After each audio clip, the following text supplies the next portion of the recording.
She was only 12. He was 70. Everyone thought they knew how the story would end, but 10 days after marrying a man 6 times her age, this poor barefoot girl unlocked a door, and what she found inside changed her life and the world.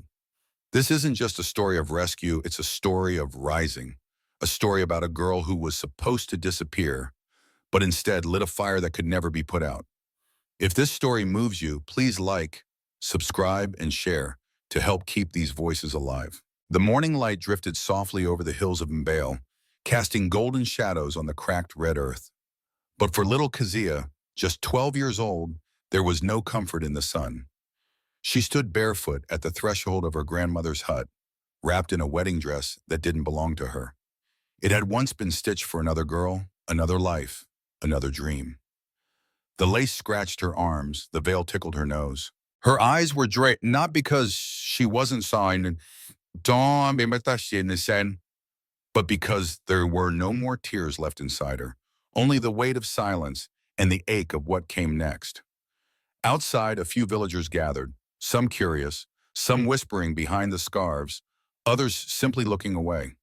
In the center of them stood a pale stranger in a pressed black suit, Mr. Douglas Whitmore, an American man in his 70s, silver-haired, blue-eyed, and solemn as stone.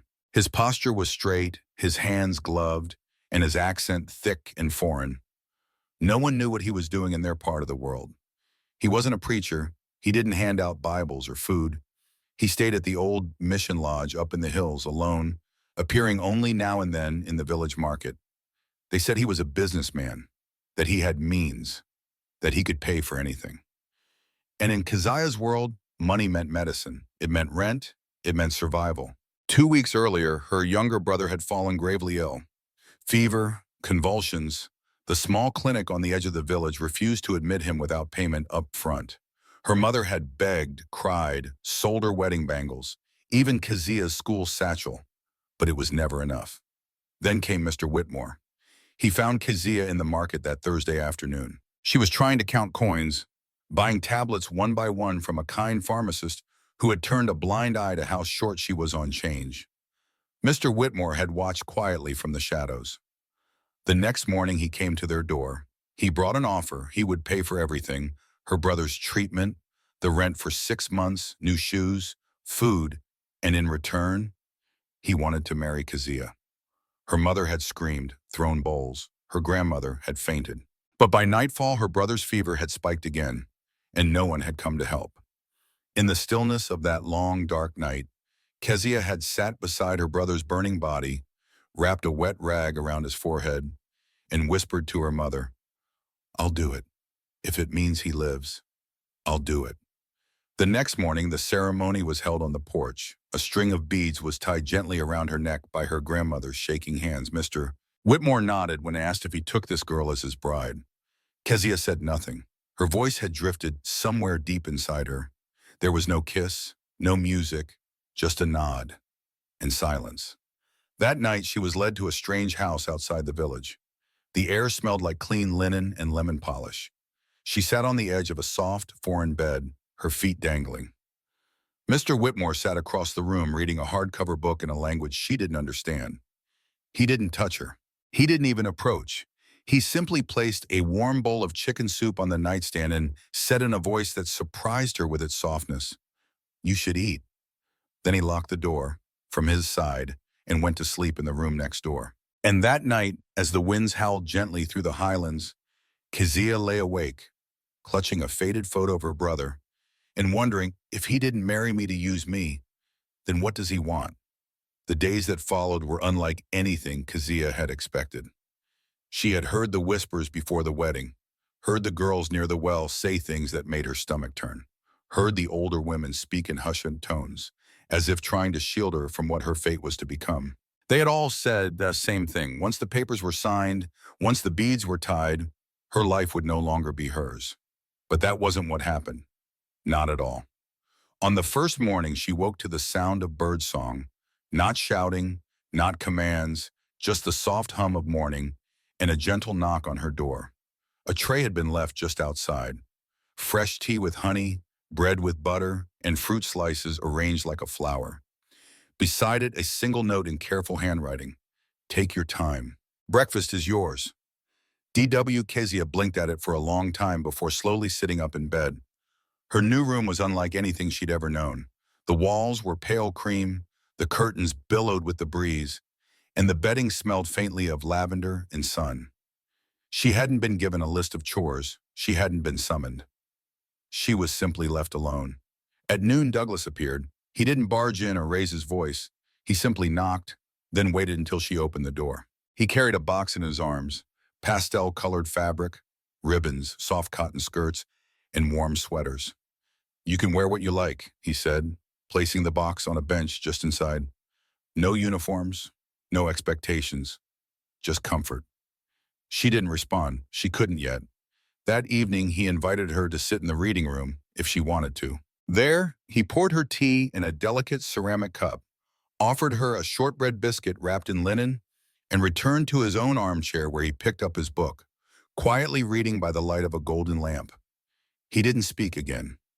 He didn't watch her. He simply existed, nearby, without pressure. And when bedtime came, he stood, nodded, and said gently, "Your room is always your own. You may lock it from the inside if it helps you rest." Keziah didn't lock it that first night. Not because she trusted him, she didn't. Not yet. But because she was trying to understand what he was doing, who he was, why he was so different. She didn't sleep much.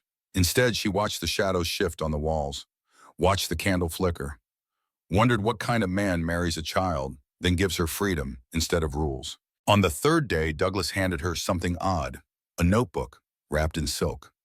"You should write," he said, "even if it's nonsense. It's good to see yourself on paper." Kezia looked at him suspiciously. "Why?" He smiled faintly. "Because words help us name what hurts and what heals." Then, almost as if it pained him to say more, he added, "I think you'll need that soon." The way he said it chilled her, not because it was cruel, but because it sounded like a warning. Every day followed a strange rhythm. Tea at 4 always. The same ritual. A biscuit wrapped like a small gift. A smile never forced. A question or two. "How is the book? Did the boots fit? Do you like painting?" But never anything more. No touch. No orders. No questions she didn't want to answer. She would sometimes catch him standing by the tall windows in silence, looking out toward the hills with an expression she couldn't quite name. Sometimes at night she would creep from her room and peek through the crack in the door of the study. And always, without fail, he was there, in his brown leather chair, reading under the same golden light. But one night she saw something that made her heart stop. He wasn't reading.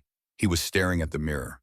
Not grooming, not checking his face, just staring. His lips moved slightly, whispering something to no one. And in that moment, he didn't look powerful. He looked tired, lost, like someone who had been carrying a secret for far too long. The next morning, Kezia woke earlier than usual. She opened her notebook and stared at the blank page.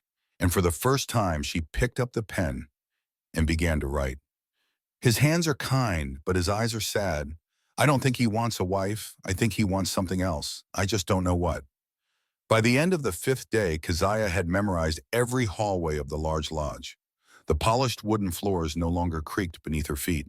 The paintings, sunsets, mountains, rivers, no longer felt so foreign. Even the heavy curtains that once reminded her of church now simply framed her new world. But there was one door that remained untouched. At the far end of the east wing, just past the library and 2 guest rooms, stood a tall, thick wooden door with a brass handle. No one mentioned it. Douglas never went near it. The housekeeper, a quiet woman named Ruth, who only came on Wednesdays, never dusted it. In fact, it looked untouched, like it belonged to another house entirely. On her 7th evening in the house, Keziah asked about it casually as they sat sipping tea. "That room," she nodded toward the hallway. "What's inside?" Douglas paused. A long silence followed. Then, without looking at her, he said softly, "Some doors aren't ready to open yet." It wasn't a command, but it wasn't an invitation either. Still, the answer settled inside Kezia like a pebble in her shoe, something too small to notice at first, but impossible to ignore the longer you walked. That night she waited. Douglas had left for a short drive into town. He said he needed books and fresh bread. Ruth was gone for the week. The house was silent. Her footsteps echoed as she moved toward the east wing. Her heart beat faster with each step. The door was locked, as she expected. But Kezia had lived long enough to learn that almost anything can be opened, with time, patience, and a few hairpins. She knelt at the door, biting her lip, coaxing the pin gently, slowly. Click. The latch turned. She froze, fingers trembling. Then slowly, so slowly, she pushed it open. The smell hit her first. Old cedar, ink, and something else. Sorrow. The room was long and dim, lit only by slits of moonlight spilling through tall windows. On every wall hung photographs, hundreds of them, carefully framed and arranged in rows. Some were faded, others recent. All showed children, girls, dozens of them. Some were laughing, caught mid-spin or mid-song. Others looked still, quiet. Some had tired eyes, and under each frame was a name and a date. Some names had little notes beneath them. Some had red X's. Some had nothing at all. Kezia stepped forward slowly, her breath shallow. These weren't decorations. This wasn't a gallery. This was a memory room. In the corner, beneath a lace-covered table, sat a wooden chest. She knelt down, lifted the lid. Inside, notebooks, letters, drawings, all worn, all marked with names she didn't recognize. She pulled out one, the handwriting careful and curved. Dear Eliana, I hope you still sing. Your voice was brighter than the stars. I'm sorry I couldn't stay longer. I tried. D. Another. To Luma, did you keep the violin? I still remember your fingers, tiny and strong. I pray someone is still listening to your music. D. And then, a fresh envelope, unsealed, her name written on the front. Kezia. Her hands shook as she opened it. The ink was still dark. The letter was short. You don't know yet, but you will. I just hope I live long enough to see you smile for real. D. She didn't move, couldn't breathe. Her fingers gripped the edge of the envelope as if it might float away. Then, a quiet sound behind her, a footstep. She turned, startled. Douglas stood in the doorway. He wasn't angry, he wasn't yelling. He looked older than before, his shoulders lower, his eyes full of something deep and heavy. I suppose it's time you knew, he said. Kezia stood, clutching the letter to her chest. Knew what? Douglas stepped inside slowly, closing the door behind him. That I didn't marry you for me, he said softly. I married you for you. The air inside the room hung heavy, like time itself had stopped breathing. Kezia clutched the letter to her chest, her eyes darting from the photographs on the wall to Douglas's tired face. His suit jacket was wrinkled from travel. His hands hung loose at his sides, and his voice, though soft, carried the weight of a man who had held in too many words for far too long. I didn't marry you because I wanted a child bride, he said. I married you because I didn't want anyone else to. Kezia's brows furrowed, her throat tight. What do you mean? Douglas walked slowly to a chair by the window and sank into it with a quiet sigh. He didn't meet her eyes right away. Instead, he looked at the photograph of a girl on the wall, the one wearing a yellow scarf, laughing beneath a blossom tree. Her name was Amira, he murmured, from a village near Rabat. She had a stutter, but when she read poetry, you'd think God was listening. She died at 14. Malaria, no clean water. He pointed to another picture. This one, Lynn, from outside Guangzhou, abandoned at birth. I paid for her surgeries. She wanted to be a nurse. He turned back to Kezia. But she never got the chance. Kezia stood frozen. Are these all girls you married? She asked, voice brittle. Douglas shook his head. No, I never married any of them. I helped where I could, quietly, off the record. Some I sponsored through school, others I smuggled out of danger.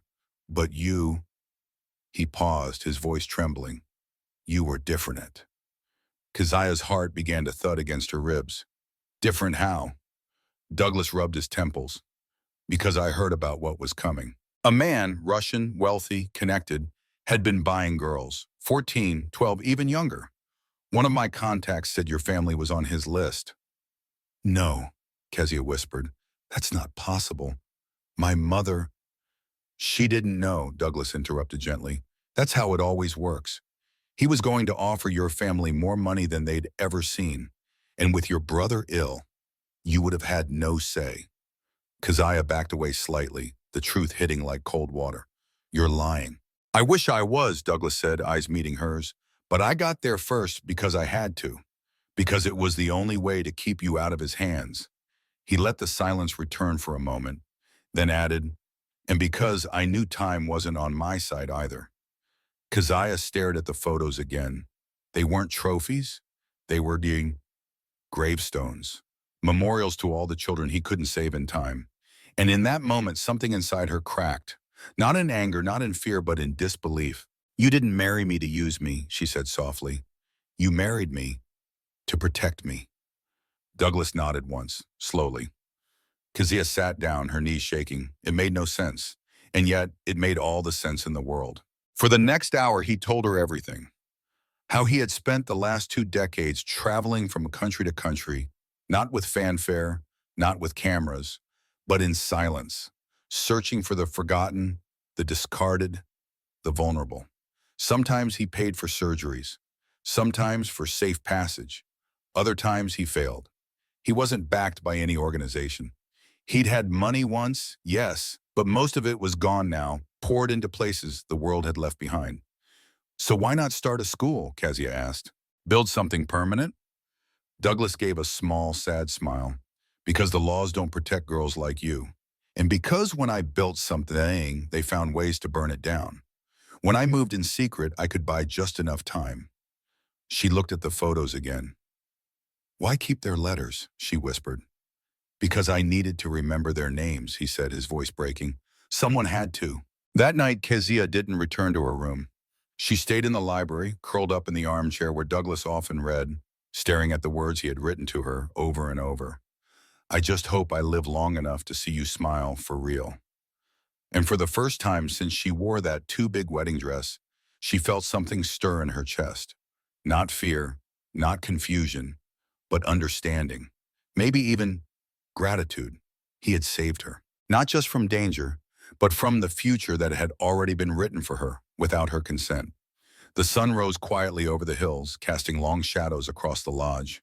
Keziah opened her eyes slowly, her limbs stiff from having fallen asleep in the reading chair. Wrapped in a wool blanket someone, Douglas perhaps, had draped over her shoulders during the night. Her letter still rested in her lap. The fire in the hearth had burned down to glowing embers. Outside, birds chirped their morning songs, but something about the air felt too still, too silent. She stood, stretched, and glanced down the hallway. Douglas's door was still closed. She waited. 10 minutes passed, then 20. He was always up before her, always sitting in the garden chair by this time with a cup of tea, a folded newspaper, and a half smile. But today, no one was there. Keziah walked slowly to his bedroom, her feet bare, the wooden floor cold under her soles. She hesitated only for a moment before knocking gently. No answer. She knocked again. Mr. Whitmore?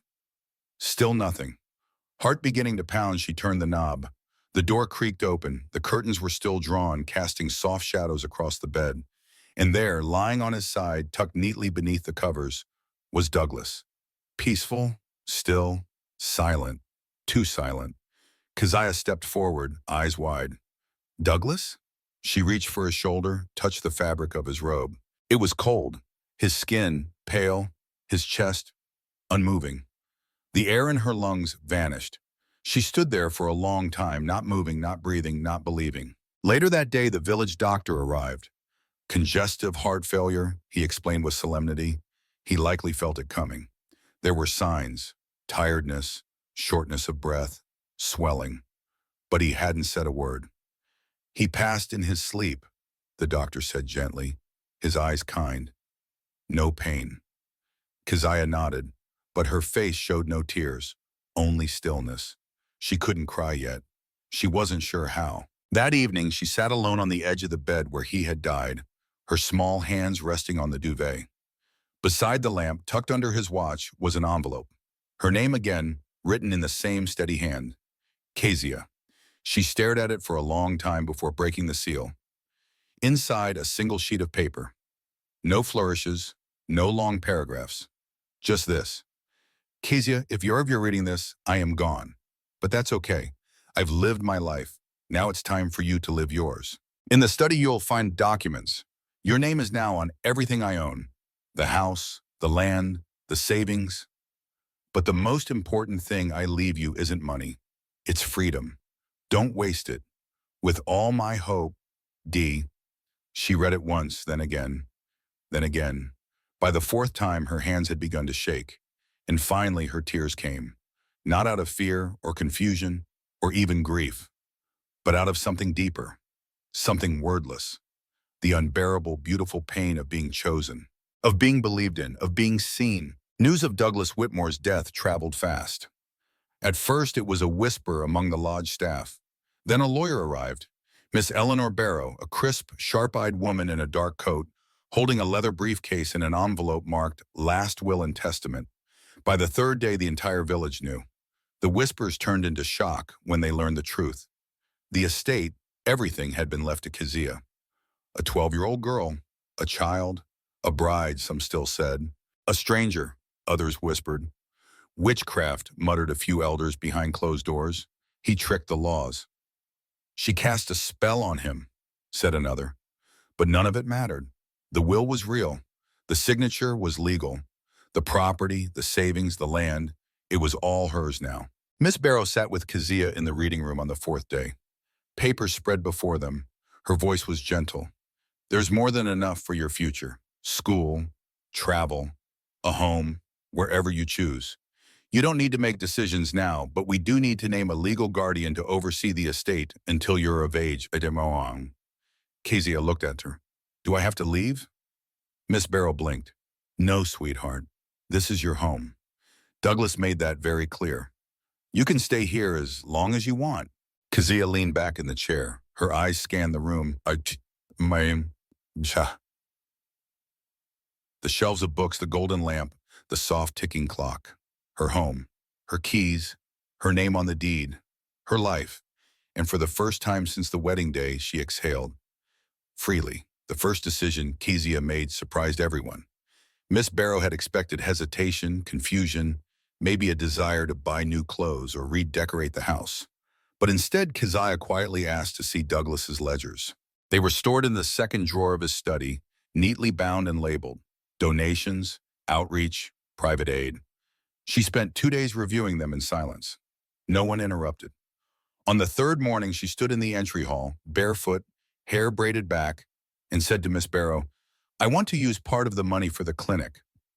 Miss Barrow blinked. The one that refused to treat your brother? Kezia nodded. They need more beds and someone to train the nurse. I want them to have medicine. For everyone. Are you sure? I am. The next week, builders arrived at the village clinic with tools and paint. The old roof came down, a new one went up, walls were patched. A second-hand oxygen machine was delivered by truck. A part-time nurse was brought in from the city to teach the local staff. Children lined up to watch the transformation, their faces pressed to the fences, marveling at the change. And the whispers began again. But this time they were different. The girl, she fixed it. She did what the elders never could. She must be protected. Then came her second request. There should be a school, Kezia said, standing in the garden where the tea flowers bloomed, where the market used to flood, where I sold dried herbs. Miss Barrow smiled softly. A school? For girls, for boys, for all of them. She paused. And no one under 14 gets married again. Ever. Not in this village. Miss Barrow looked down at her notes. You want to set legal limits? I want to protect them. It took months, but the school was built. A modest building, painted yellow with green shutters, stood in the heart of the village. Children laughed inside its walls. Desks lined the rooms. A library was stocked with books Kezia selected herself from Douglas's collection. She named it the Whitmore School of Light. The law she created was unofficial. Yes, just a local ordinance filed through Miss Barrow and posted in the town center. But it held power because it came from someone who now owned the land, the clinic, and the school. And most importantly, it came from someone who had once been a child bride herself. Not everyone was pleased. Some elders grumbled. This girl has too much say. She's changing things we've kept for generations. But others, they saw the truth. They saw the girls walking with books instead of burdens. They saw the mothers standing taller, knowing their daughters might have a future. And they saw Keziah not as a threat, but as a spark. They began calling her something new, the girl who came back with fire. One afternoon, barefoot and quiet, Keziah walked alone to the cemetery beyond the fields. In her hand was a wooden photo frame, Douglas's favorite, a snapshot of the girl under the blossom tree, smiling at the sky, her arms wide open. Keziah knelt before Douglas's headstone, brushed the dirt gently from the engraving, and placed the photo beside it. She whispered, "You weren't my husband. You weren't even really my father." Her voice caught, "You were my lighthouse." A breeze passed through the trees, lifting her braids, rustling the grass around her. And in that moment, the sun broke through the clouds. Just for a second. She closed her eyes and smiled. The rains had come early that year. By the third week of the wet season, the hills surrounding the village ran with silver streams, and the schoolyard filled with puddles that children leapt through in joy. The roof of the clinic held strong. The lodge remained dry and quiet, a sanctuary tucked behind wild hibiscus. Keziah had grown taller, not by much, but her posture was different now. Her eyes met those of the elders when they spoke. She walked the stone paths of the village not as a child, but as something else, a bridge between what was and what could be. She had taken to reading again, curling up in the library where Douglas's presence still lingered. The books smelled of ink and time. One afternoon, as the rain tapped softly against the glass, Keziah pulled down a volume she hadn't noticed before. It was heavier than the others, with a navy cover and gilded corners. Tucked deep between its pages was something thick, an envelope worn at the edges. No stamp, no seal. Only her name, written in Douglas's careful hand, Keziah. She opened it slowly, expecting perhaps another goodbye, but what she found instead stole her breath. Inside was a folded sheet of paper. On it, rows of names, columns, dates, locations. Some names were crossed out, others circled. Next to several were notes. Judge, ties to border raids. Cleric, marries 10-year-olds under false identities. Police chief, bribes documented. At the bottom of the list, in darker ink, a final line. If they come for you, don't be afraid. Use your voice, Keziah. Burn the dark. They can't kill light when it knows who it is. Her hands trembled. This was no letter of comfort. This was evidence. Proof. A map of an underground war that Douglas had been fighting in silence for years. That night, Keziah didn't sleep. She stayed up reading, decoding, cross-referencing the names with what she remembered from her own childhood. The men who lingered too long at the market stalls. The ones who negotiated with desperate families in whispers and envelopes. She realized then, Douglas hadn't just saved her. He had been watching, collecting, building a quiet resistance. And now it was in her hands. By sunrise, she made her decision. Not just to protect, but to expose, to name, to shine light into the places where shadows had ruled too long. She would not let his work die with him. 12 months passed like a slow storm, soft at the edges, but relentless in motion. Keziah was no longer the girl in the oversized wedding dress. She had grown, not just in stature, but in certainty. Her words were no longer whispered, her steps no longer tentative. When she walked into her rooms now, people paused, not because of wealth, not because of scandal, but because of something stronger. Presence. The world first heard her name through rumor. A journalist from Lagos had arrived, chasing whispers of a 12-year-old widow who inherited a foreign man's estate. He came seeking gossip. He left with something else, a movement. Because what he found wasn't just a girl in a stone house reading old books. He found a ledger, a letter, and a plan. 2 months later, Keziah Langston launched the Langston Report. What began as a handwritten list had become a living document, a public record of names, dates, and corruption tied to international child marriage and trafficking. With Miss Barrow's help and a team of quiet allies Douglas had built over the years, the Langston Report was backed by evidence, letters, photographs, sworn testimonies, transactions. It was terrifying and undeniable. Some tried to stop her. They threatened, hacked, bribed, but they were too late Because Douglas hadn't just left her property, he'd left her protection, contacts, proof, a global network of those who had once been helped in silence, now rising with voices of their own. Teachers, lawyers, survivors, they rallied behind her. By age 14, Kezia had spoken at the United Nations. By 15, she had helped change child marriage laws in 3 African nations, raising the minimum age and establishing international penalties for violations. By 16, her story had been translated into 11 languages, taught in schools, and shared on news programs around the world. Not because she was a symbol, but because she was a fire that refused to die out. She never wore crowns, but people called her queen. She never raised her voice. But when she spoke, prime ministers leaned forward. And in quiet rooms, behind closed government doors, grown men whispered her name in caution, not because of what she had, but because of what she knew and what she had the courage to say. But for Kezia, it was never about the noise. It was about the silences she once lived in, the silences other girls were still trapped in.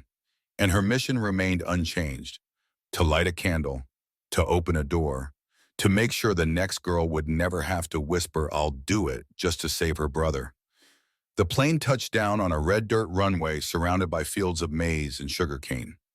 Keziah didn't arrive with cameras or bodyguards. She didn't step off in heels or designer suits. Her sandals were worn leather. Her dress was cotton, simple, and blue. Around her neck, she wore a string of beads, the very ones her grandmother had tied there so long ago. The villagers had gathered not because they were told to, but because they remembered. Children lined the dusty path to the lodge, holding fresh marigolds. Old women wiped their eyes. Men who once avoided her gaze now offered nods of respect. And the girls, so many girls, stood in rows holding books to their chests. One of them, no older than 8, reached out and touched the hem of Keziah's skirt. "Are you the girl from the story?" she whispered. Keziah knelt to meet her eyes. "No," she said gently. "I'm the girl who stayed." The school had doubled in size. A new wing had been added, painted bright green, housing a science lab and library. The clinic now had 2 full-time nurses and refrigeration for vaccines. And on the edge of the village stood a new structure still under construction. The Langston House for Girls, a safe haven for those fleeing forced marriage or abuse. Kezia didn't live in the capital. She lived here, in the lodge, in the room Douglas had given her, in the chair where she once read in silence. Now she read to others. Letters came weekly from other girls, from ministries, from survivors wanting to help. Some called her brave, some called her foolish. But all agreed she had changed something. And once something changes, it can never truly go back. One late evening, as the stars stretched across the sky and the lanterns flickered in the garden, Kezia sat alone in the library. The windows were open. A gentle breeze moved through the curtains. She wrote in her journal, "It's been years now, but some nights I still feel 12, still standing barefoot in that dress, unsure of who I was meant to be. And then I remember you, the way you handed me a pen instead of a chain, a story instead of a sentence. I wonder if you see me now." She closed the book, stood, and walked to the open window. The wind brushed her cheeks, the garden swayed, and in the hush of night, barely louder than a breath, she heard it, his voice. "I always did." The candle in the reading room burned low, its flame a quiet dancer in the stillness of dusk. Keziah sat at the table where Douglas once sipped tea with folded hands and a weathered book in his lap. His chair remained where it had always been, unmoved, untouched, as if waiting patiently for its occupant to return from a very long walk. Outside the window, 4 little girls from the village giggled as they watered the garden, their voices bright, free, full of air and possibility. Kezia smiled. She had not saved them. She had only opened a door, and they, like wildflowers, had grown through the cracks. Over the years, many had come through the Langston Lodge. Some arrived carrying bruises. Others carried silence. But every girl who entered those gates left with one thing tucked in her palm. A name, a book, a choice. They were no longer cargo or property or shame. They were storytellers, and Keziah had become the keeper of their names. When she turned 18, Kezia made one final change to the will Douglas had left. She added a clause. "When I am gone, this house does not close. It passes to the next girl who needs it. This place was never mine, It was never his. It belongs to the ones who carry the match and dare to strike it in the dark. Now, years later, as she watched the sun sink behind the hills, Kezia felt no sadness, only stillness, only peace. She had done what he had asked, not perfectly, not without mistakes, but she had carried the light and kept it burning. She picked up her pen, opened her journal one last time and wrote, "Dear Douglas, you once said they can't kill light when it knows who it is. I think now I finally understand. You weren't here to rescue us. You were here to remind us that we could rescue ourselves. You gave me freedom, and I gave it wings."